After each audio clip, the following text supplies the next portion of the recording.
Hello, everyone. My name is Gary Gomes. I'm here to talk to you about Vedic astrology and also what the planets have in store for us over the next few weeks and months. I'm doing this under the auspices of Great Native Effort Cable TV, or not under the auspices. They've been willing to broadcast this, and I thank them for that. This is also going up as a YouTube video, and also I have some plans over the next few months for some guests to bring to the YouTube portion of this program. So I'm looking forward to that. I'm going to have some really interesting people talking about Vedic chart interpretation and also about what they see coming for the future. So again. What I would encourage you to do is I'm just trying to get this camera angle a little bit. Yes. Um, trying to chop up my head a little bit less, obviously. Sorry, folks. Uh, so, it, Essentially, I'm hoping to have several people from written, written books on Vedic astrology. Also, we're planning to talk a little bit more about remedial measures over the next few months.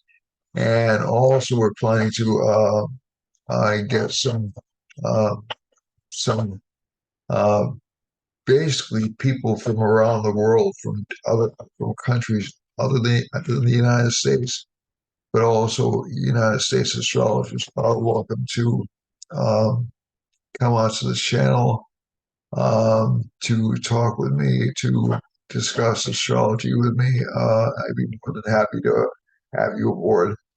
And as always, please like, subscribe, comment, not necessarily in that order. And I'm hoping to both increase the quality of the programming and also the quality of my presentation skills. So, without further ado, let's dive right into the charts. And because I'm really oh, by the way, I do teach Vedic astrology. I do take students on.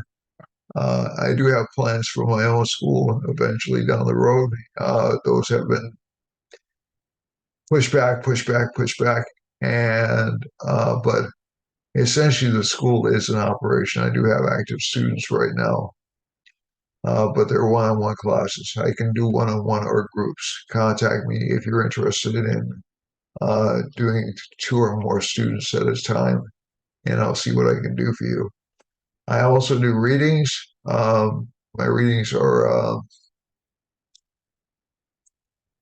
competitively priced for the Vedic astrology community. I won't tell you what that is because I can't advertise pricing on if I'm going to uh, cable TV. But again, contact me 508-525-0001 is my phone number. You can also text me at that number, and I'd be more than happy to talk with you. And if I'm not a good fit for you, I can recommend some people who are. So even in terms of instruction, if you don't feel like I would be a good teacher for you, I don't take that the wrong way. There are a lot of resources out there I can point you to, and they're all competent people, and they all know what they're talking about. So that's so again, you have since I started in Jyotish, or Vedic astrology as it's called in the West, or Hindu astrology as it's also called. There's been literally an explosion of teachers in the West. You're not limited to one particular source or one particular school, and I think that's the beauty of it. I think that's a really good thing.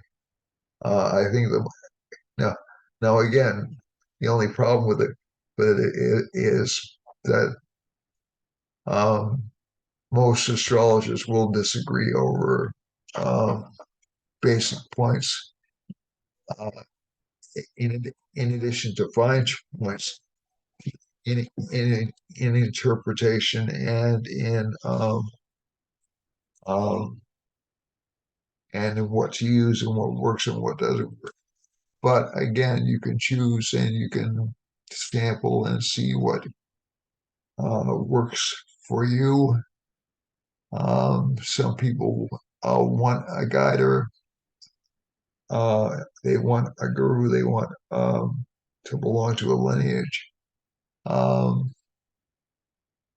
and that's fine. Some people like to study independently, and that's fine too. So essentially you sample from what you like from one astrologer and what you like and what you don't use what you dislike from that astrologer. To me, that's perfectly acceptable because essentially your your learning experience is ultimately up to you. It's not. Um,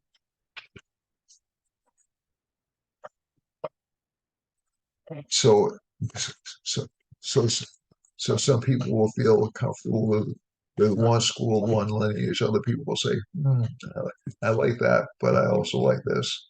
And there's nothing that confines you to working with that with one individual teacher. Okay, so so that having been said, we are going to have some shows with Alita Donatella with Alan Anand and Vaughn Paul Manley from Hawaii.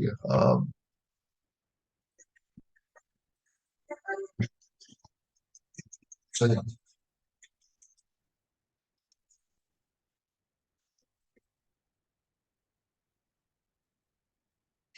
yes. See you Monday. Be more cooler. Yeah, that's good. Okay. Okay. Bye. Monday. I'll see you Monday morning about 11:30, 12 o'clock. That's fine, Ernie. God bless you. Thank you. Bye. Bye. Sorry about that. So that's when I let real life intrude, and I'll stop doing that. All right. So let's go out to the chart and see what's happening this week. And go from there. Okay.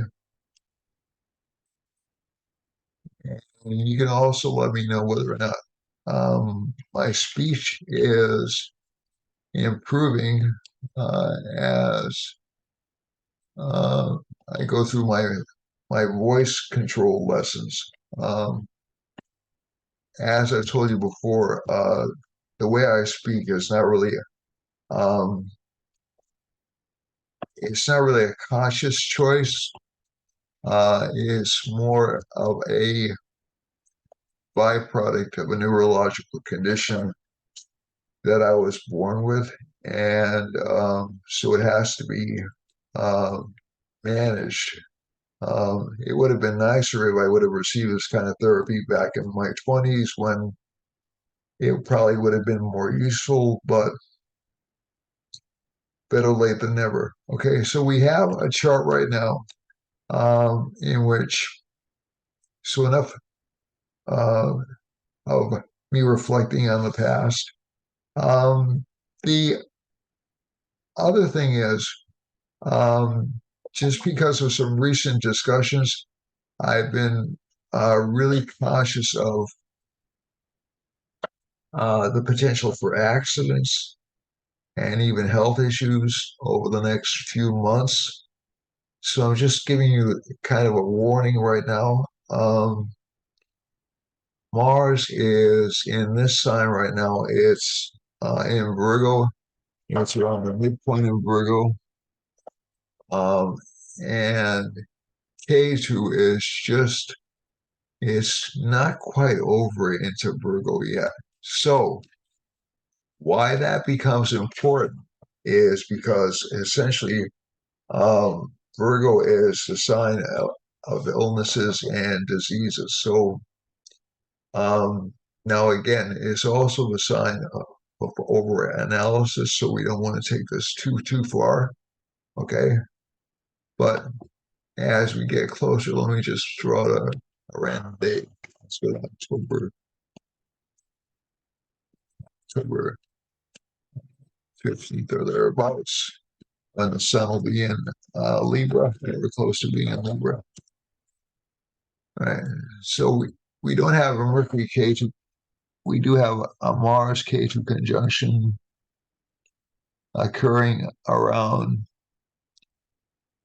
early October. So be especially careful in relationships. Be especially mindful of uh, damage or anger in relationship partners, accidents to relationship partners, um, because especially in the early weeks of October, Mars and K2 are going to come very, very close to each other. Now, that doesn't necessarily mean you have to be um, worried about that particular point in time, but you should be cautious.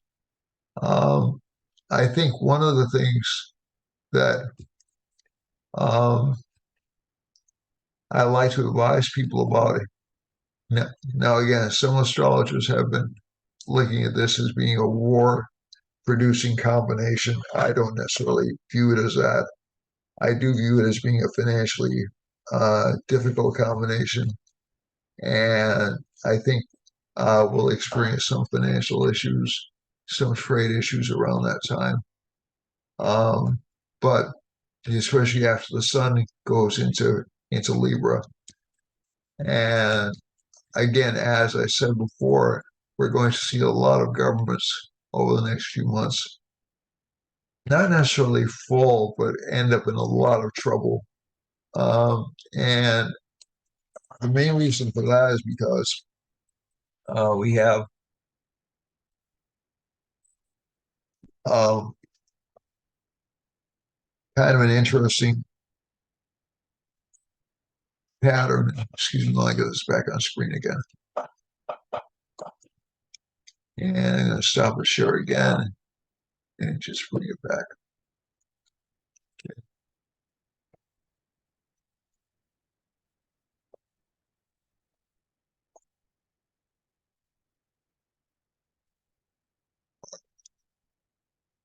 And so, so we have kind of an interesting um, pattern in that. It's going to stop the share and make sure this is up. Sorry about that, folks.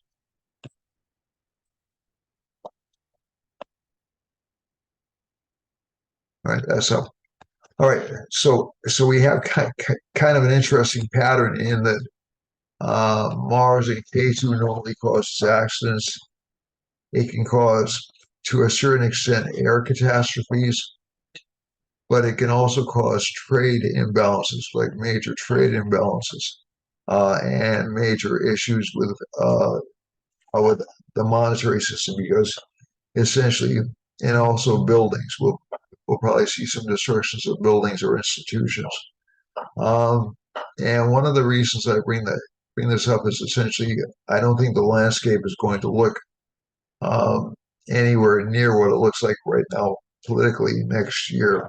Um, it's a lot of people um, between now and December will be incredibly dissatisfied with um, life in the world in general, and that's mainly because of the Jupiter Rahu conjunction. They won't be happy at all with their governments, with the people who are their leaders. Um, there are, as a matter of fact, some um, violent activities occurring in the background. One thing that struck my attention was uh, the Georgia Attorney General is um, prosecuting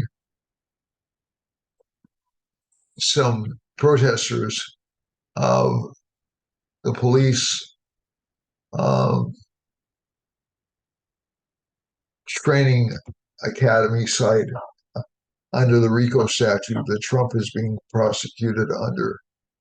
So this is the Attorney General of Georgia, not the Fulton County DA, not the regional DA. So this is interesting, and the ACLU is very concerned about this because they're they're taking just trying to think of what a way to say it. They're taking the RICO statute and essentially applying it to disruptions um, in schedules of construction, and I think it's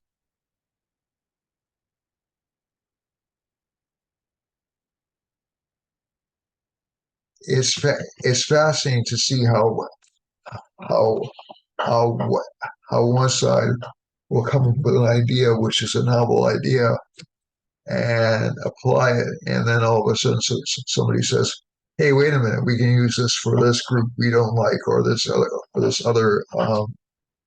um,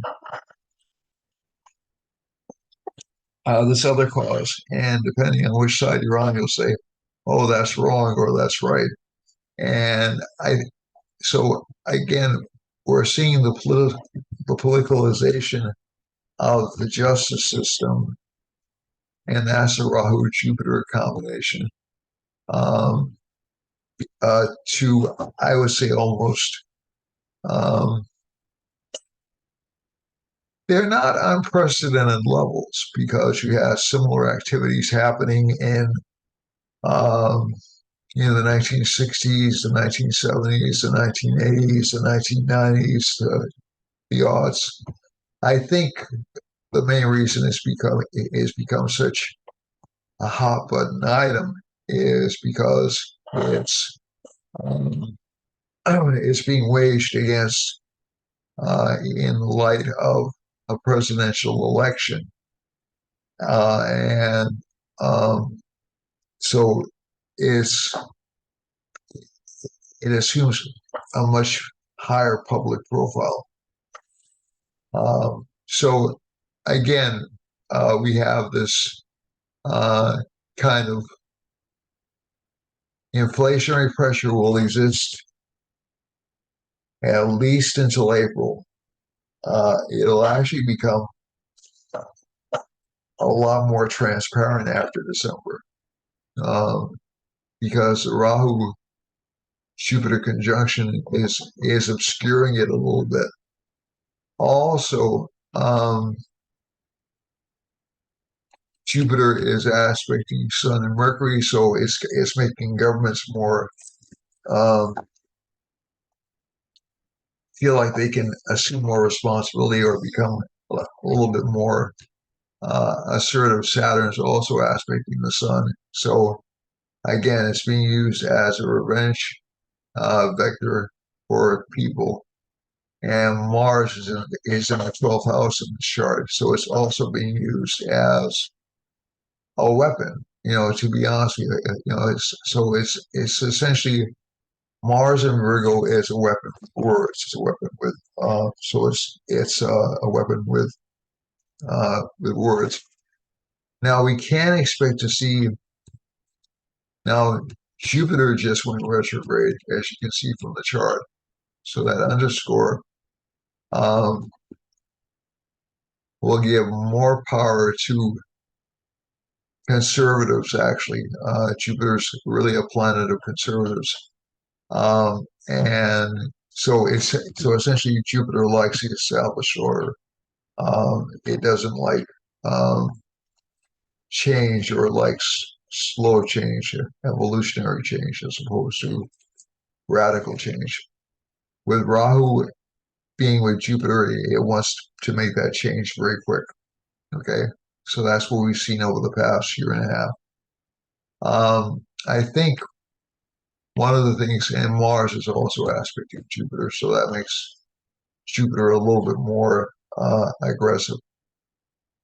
But I think one of the things that we have to watch out for is the potential for earthquakes and some kind of fire issues with Mars being in Virgo.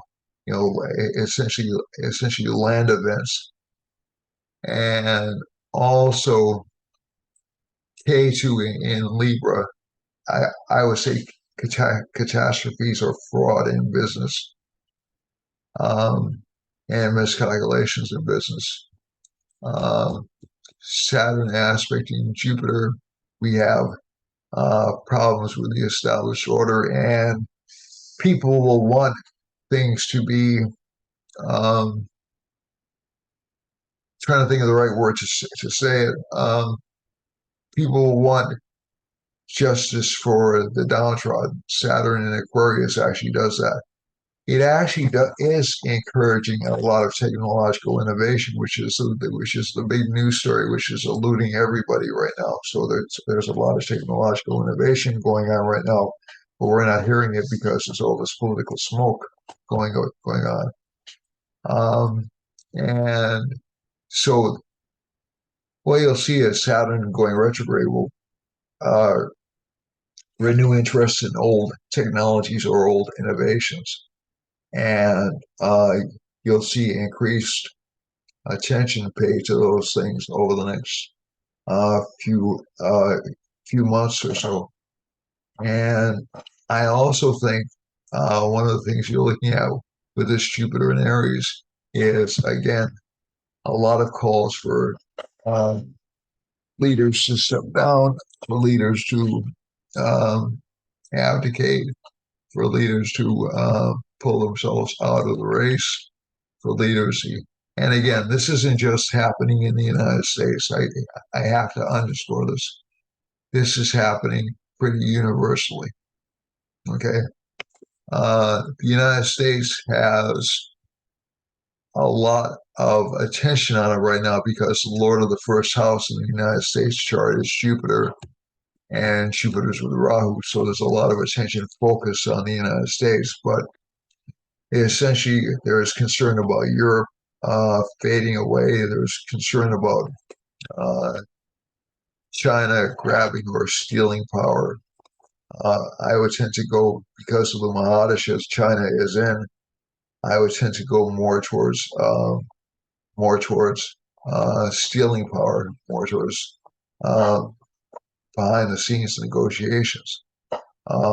And also, even Russia is sort of like involved in that kind of a scenario.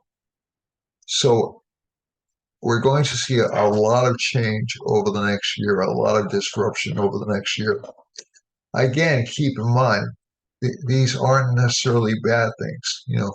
For those of you who want a quiet life, who don't want any disruption in your life, it's not good news for you. But I think um, I think one of the things you have to look at is there are inevitably periods of upheaval, of um, realignment, if you will, that happen during in the world. Um, some of them are unnecessary, some of them are necessary, um, and some of them last, and some of them don't last. And I think one of the things that we're seeing is a lot of the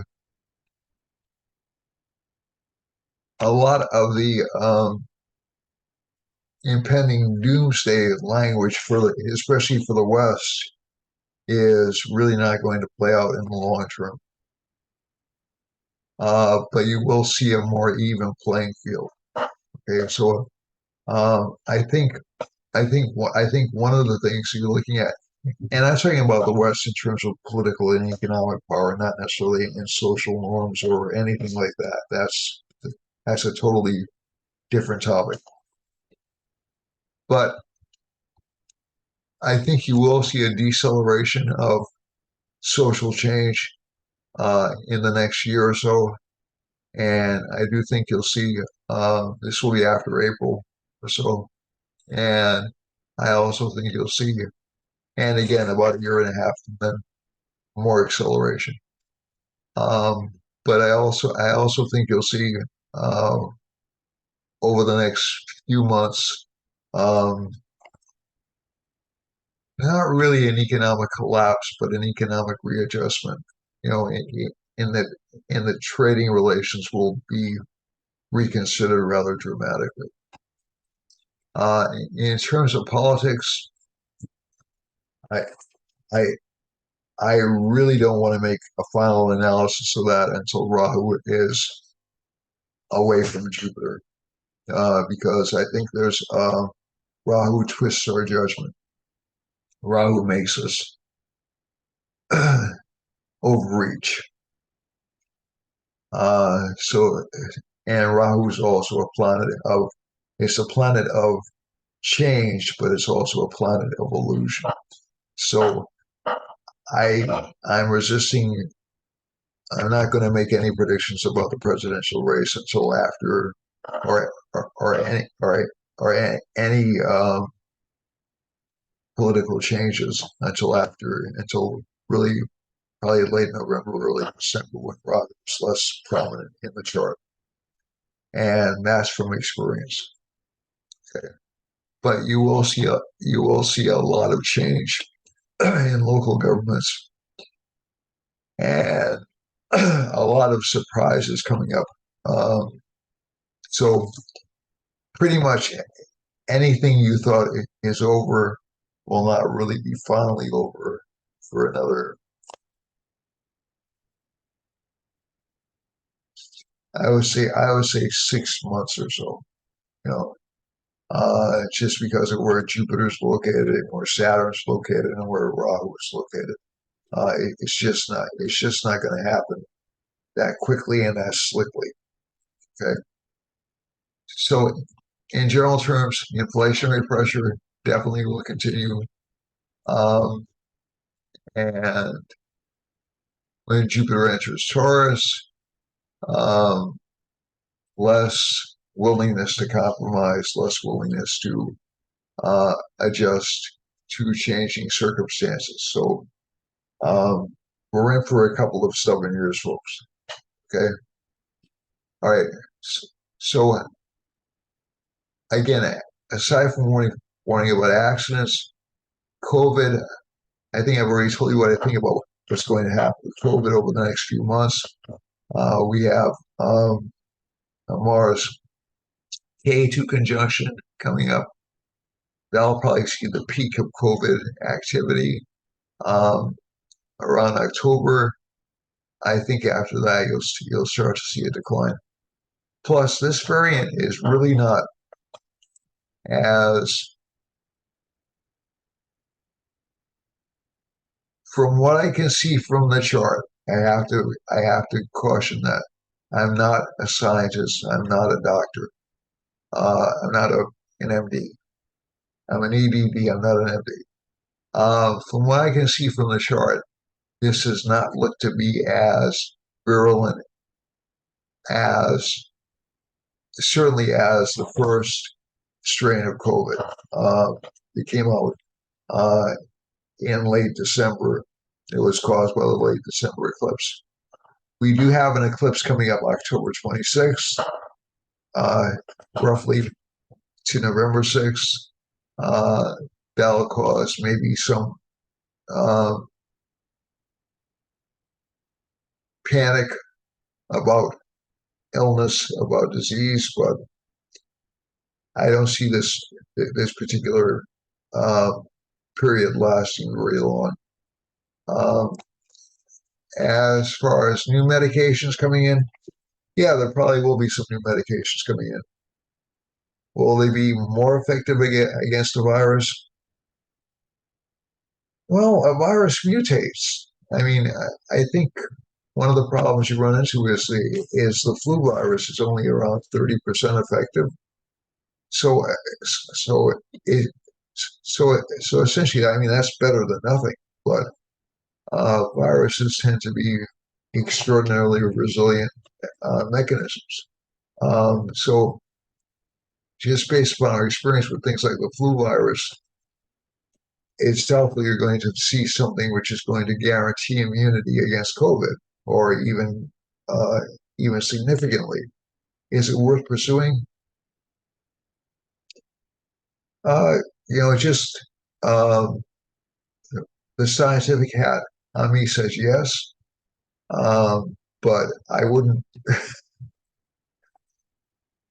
remove legal liability from people if they pursue it.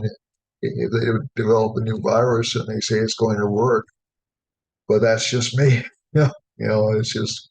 Uh, but um, but uh, I think right now is kind of an interesting time to be witnessing this because basically with the Jupiter retrograde and with Mercury retrograde, and we have the outer planets like Pluto and Uranus retrograde as well.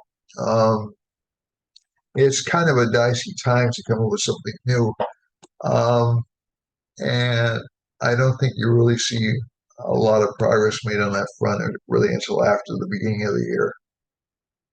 All right, so let's go to individual charts. I apologize if I went on a rant.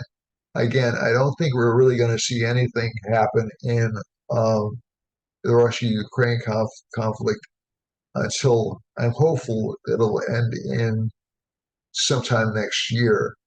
Um, and I'm projecting April as a new date, but um, again, I've been a little bit overly optimistic about that before, so let's take that with a grain of salt, because wars will keep on going as long as people have something to gain from wars, and that's not being cynical; that's being realistic. So let's go on to your individual charts. Let's talk about you, okay? Um, and stop talking about uh, uh, these dilemmas. Again, when you face challenges like these, there are always opportunities to learn, to grow, to become more self sufficient, to actually clear out things you don't need and pay attention to things you do need. So actually, crises are like really, really great times for um, invention. Okay. Um, and again, I want to use the word crises in quotation marks because I don't think this is really a crisis kind of a situation. I think a lot of what we're hearing in the press and in um, and around us is hyperbolic, which means exaggerated. For those of you who don't know that word, my apologies. I'm not trying to talk down to you, but some people don't know that word. And essentially, so it's exaggerated hysteria. That's what I've seen over the past, let's say since 2015. Okay, so that's consistent with the Rahu Mahadasha in the United States, and it's just um, so one side thinks the world will be ruined if we go in this particular direction. The other side thinks, well, the world will be ruined if we go in the other direction. The world has a way of surviving. The world has a way of adjusting. It may look different after it's adjusted, but um, nothing lasts forever in a fixed state. It's not change is inevitable, right? Change is something which is it happens whether or not you want it to. Okay, so I don't look the same as I did when I was 20 years old. Uh, you probably don't look the same as you did when you were 20 years old. Change happens. Okay, so it's not really something to be afraid of. It's something to experience. All right, so let's look at this chart. And again, it's something that challenges our brains and our adaptive abilities. All right, so back to Aries. Aries this week has again we have that persistent Jupiter Rahu conjunction, Rahu is going down to about 1 degree, right? So it's really close to the end of the sign. And Jupiter's really far apart from it. It's around 21 degrees. Jupiter's in a sign which has to do with criticism, has to do um, with cutting, with changing, and it's in Kritika Nakshatra, has to do with reform.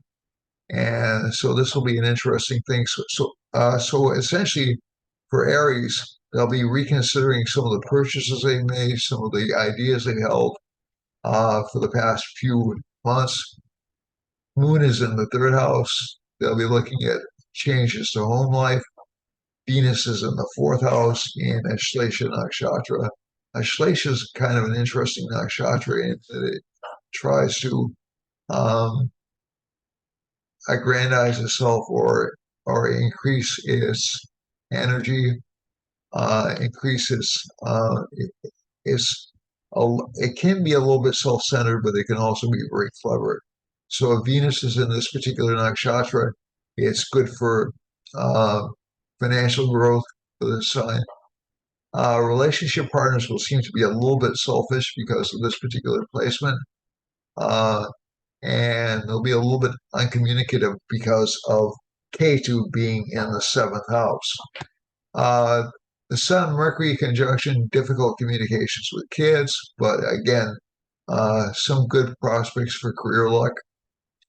And Saturn aspects that Sun Mercury conjunction, so you'll feel constrained in terms of what you want to buy or acquire because of that particular combination in the chart.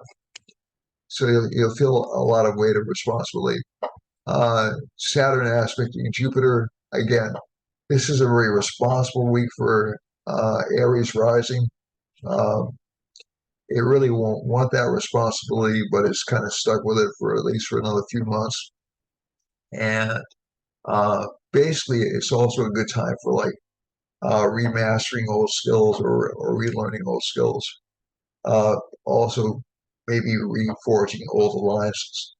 For Taurus, Taurus has Jupiter and Rahu in the 12th house. So the spending patterns are maybe slowing down for this sign. Rahu still gives us the kind of compulsive urge to spend if it's in the 12th house. And Moon is in the second house, so you should be getting some more financial benefits this month. Venus is in the third house, strong desire to accumulate goods, to accumulate new items of luxury, and also new status.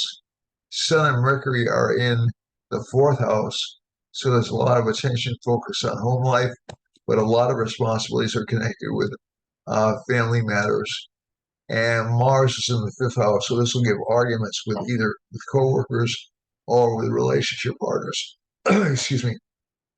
And K2's in the sixth house, so again, this sign has to be careful of uh, basically uh, arguments with relationships, but also health issues, especially stomach issues.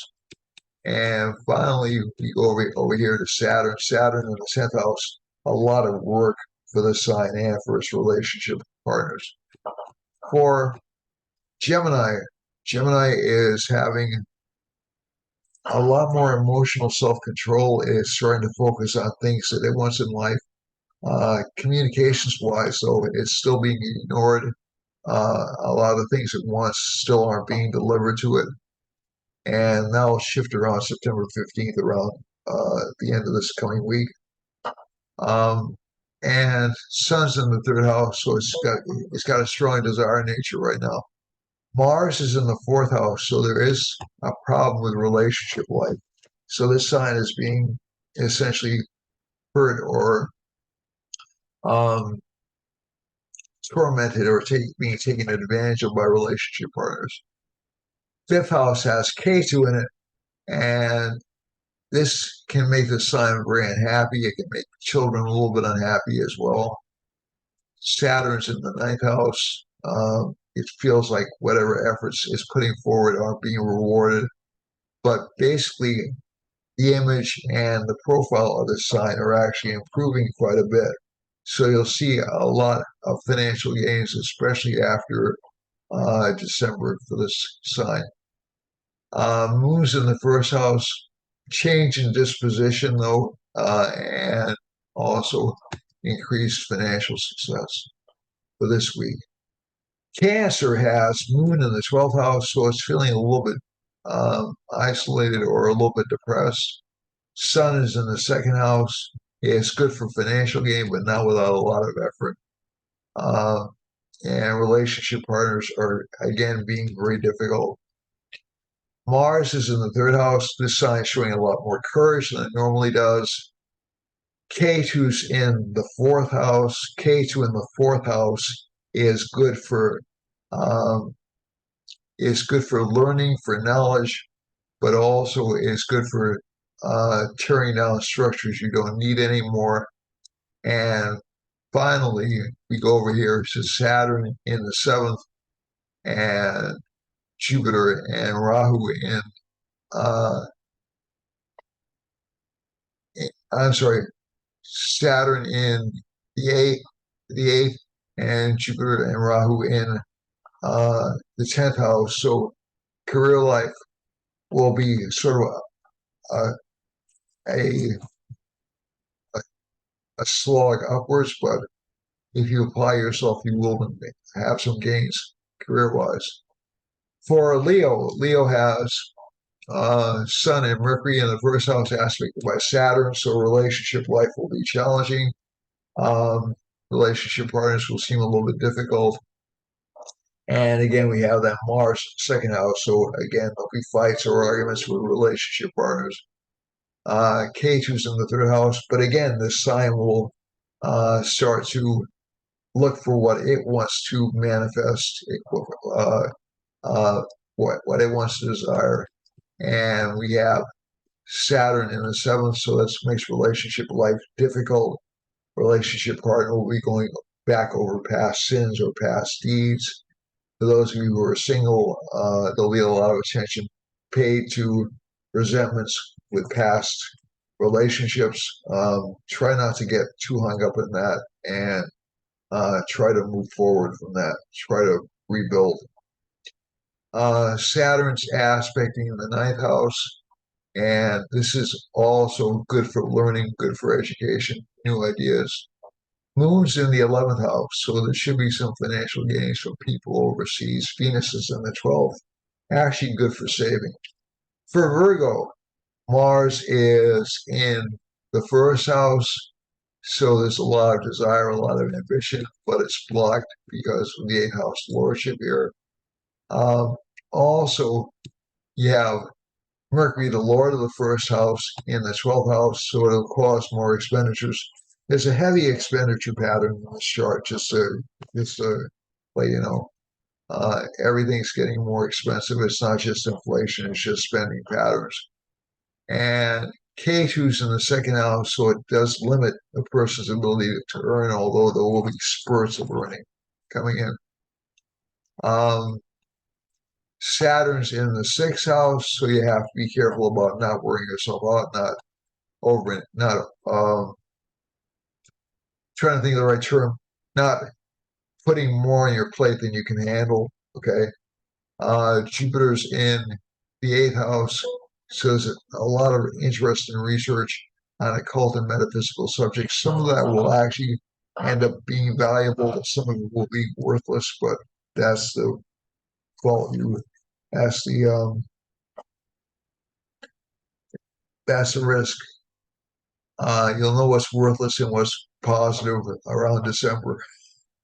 Again, Moon is in the 10th house, indicates change of career or more emphasis on career. Venus, Lord of the second house, is in the 11th, so this should give some financial gains. So for Libra, you have K2 in the first, so there's this feeling of being ignored or being obscured. But Sun's in the 11th house along with Mercury. That does give some gains, especially from distances far away, from people far away. And The Lord of the first is in the 10th house, so there's a lot of focus on career life. To a certain extent, a certain amount of greed connected with career life, but a desire for recognition. Um, and I'm not saying that judgmentally, I'm just saying that objectively. This Ashleisha wants to be, that particular degree with Ashleisha wants to be recognized, it wants to be known. And sometimes it can be a little bit unscrupulous in that ambition. But it's not inherently evil. It's just really like, if not me, who else? You know, it's more of a self promotion kind of a placement. And Saturn's in the 5th house, which is actually good for building up practice and building up a solid reputation. Jupiter's in uh, the 7th house, so it gives good and smart alliances with people, uh, and you'll be attracted to rebels or people who are unconventional or people who are a little bit unusual. Career life actually looks good for the sign this week, although, as I said, as with every sign, there are obstacles. But career life actually looks good. For Scorpio, Scorpio has the first lord in the 11th house, so good for financial gains. Um, Venus is in the 10th house, so good for career, is in the 9th house, so good for career gains through relationship partner, and also good for knowledge. And Saturn's in the 4th house, so there'll be a lot of responsibility connected with family members and with home. Jupiter's in the 6th house, along with Rahu, so there'll be this feeling of frustration in terms of following your goals or controlling your wealth. But if you work at it, you will gain. Moon's in the 8th, so there's a lot of focus on acquiring spiritual knowledge or controlling other people. Sun and Mercury are in the 10th house, so that's actually good for financial growth and career growth, but again, with a lot of hard work. Mars is in the 11th house. We've already discussed that, so good for gain for real estate.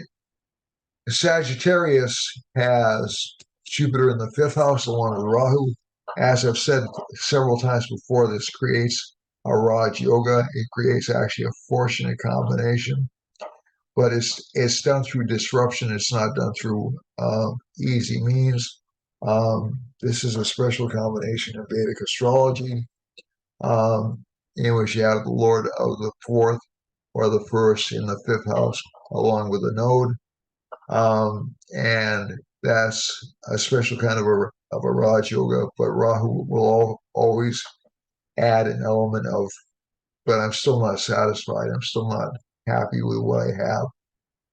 And that's clearly seen right now in the United States. So a lot of people just are really clinging to change or clinging to tradition out of habit, I would say, to a certain extent. Moon is in the 7th house. It will give change of alliances and partnerships over the next week or so. Some possibility of romantic involvement if you're interested in that. And finally, Venus is in the 9th house, good for financial gains. And Mars is, Sun and Mercury are in the 9th house, good for luck. And Mars is in the 10th, good for career advancement. For Capricorn, Saturn's in the 2nd house. Saturn is Lord of the House of Wealth. It should give financial success, but not without responsibility and not without paying something to the government. Jupiter's in the 4th house along with Rahu. So again, a lot of responsibility connected with home life. Moon is in the 6th, so that will give some arguments or squabbles with relationship partners, especially about children. And although relationship life does look relatively nice, Sun and Mercury are in the are in the eighth house, so some unexpected gains. Mars is in the ninth, good for financial growth. And K2's in the 10th, so not a lot of career recognition, but again, you'll be left alone too. Saturn is in the first for Aquarius rising, aspecting Jupiter and Rahu, and the moon is in the fifth house, so there'll be a lot of focus on kids, and also on past relationships. Okay, from this chart, Venus is in the sixth, so you have to be careful about hidden enemies, especially female enemies at work. Mars is in the eighth. That particular combination is good for um, investments, but also, again, you have to watch out for some victimization in relationships. K2's in the ninth, unexpected changes of luck. And overall, this is not a bad combination. It's not a bad chart for Aquarius rising, just a few struggles. But overall, it's more lucky than a struggle chart. For Pisces, finally, Pisces has the Lord of the first and the second, so that's a Dana Yoga or wealth-producing combination. Moon is in the fourth. It gives some financial gains and financial luck. Venus is in the fifth. That's a good placement for this particular rising sign. Sun and Mercury, excuse me, are in the sixth, so some problems with home life and also with debts owed. And finally, we get over to Mars in the seventh house. So again, arguments with a relationship partner pop up again. So a lot of relationship and debt issues in this chart overall. And K2's in the eighth house. So interest in obscure or unusual knowledge for this sign. Now I'm going to have to really quickly go to the map. My apologies, I ran way too long in the first section. All right, so areas I would watch out for is there's still going to be some scandal in Hawaii, maybe even in Alaska because of the Jupiter Venus line over here. There's a Saturn line running through Alaska, so we can expect some bad news economically for Alaska. We have a Mercury line passing through Western Canada. That's not going to do much of anything except maybe the government starts to get a little bit more difficult or revert to its former ways. And between we have this entire section of the Western United States and Mexico trapped between Sun and Mars. That's usually going to give some kind of fighting or arguing over governmental control versus independence, especially in Arizona and near Texas. There'll be a lot of focus on Texas this month. We heard the mayor of New York attacking attacking Governor Abbott in Texas over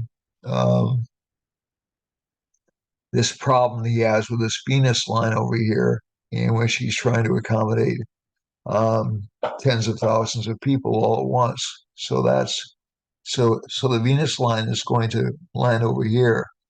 That actually should be pretty nice for Connecticut, Massachusetts, but also a little bit chaotic for Haiti and the Dominican Republic, and all the way down through Venezuela and down into Colombia and down through Argentina and Chile and Tierra del Fuego.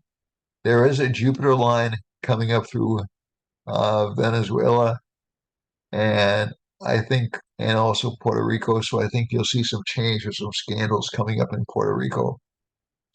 And over here we have this Rahu line running up through Michigan and through Mississippi, Alabama, Kentucky, all the way up into Indiana, Illinois, and into Canada. So there'll be some kind of disruption or displeasure with the Canadian government and with the governments in this belt right here, right down here.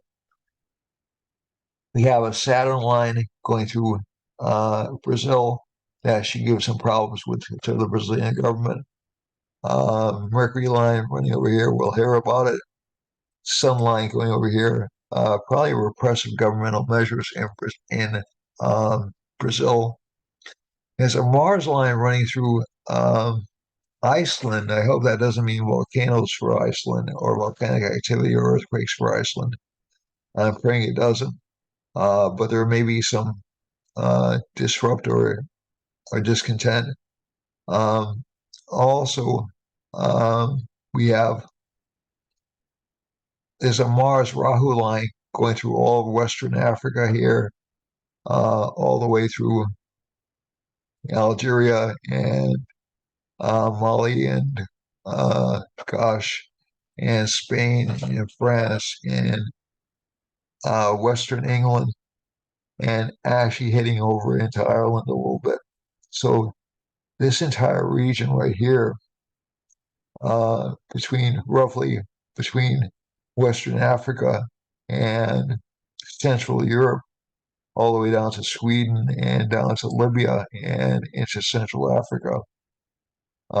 There should be some violence, some potential for floods in this region of Africa near Mozambique and Zimbabwe.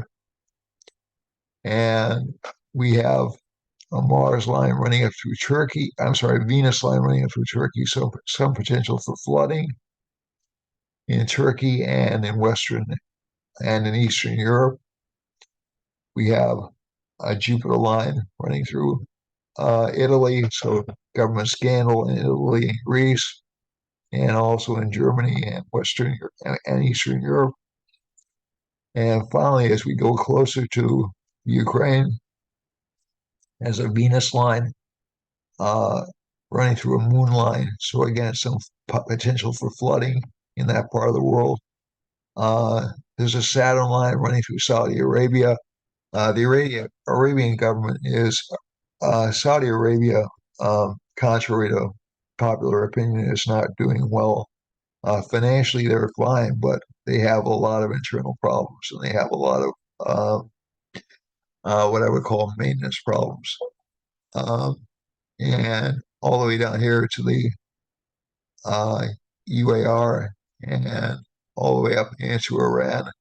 I'm seeing some potential for uh, financial instability or social repression, uh, and even a return to past ways in Iran.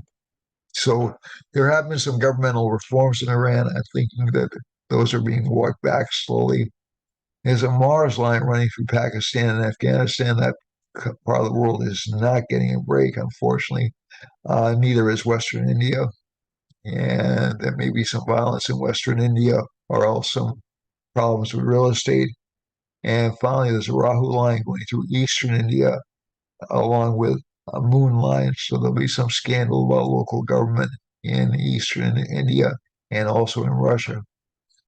Um, and again, Ukraine looks to be pretty much as is, not right. There won't be any real shifts. Um, there's a Jupiter line running through Cambodia, Vietnam, down into Indonesia, and down into Australia. So some problems with the government. China is also experiencing some, uh, with a Venus line running through it, is engaged in some illegal operations, I would say. Saturn is running through Korea, so Korea should be experiencing some problems. So should Australia, at least in terms of economics, and so should all this section of the world. The only part that's really kind of secure right now is Japan, but they're kind of stabilized. But again, they're not moving forward either. So that's it for this week. I have to run. My apologies. Thank you so much for joining me. I love you all, and I wish you a really beautiful week. Thank you very much. Bye, everyone.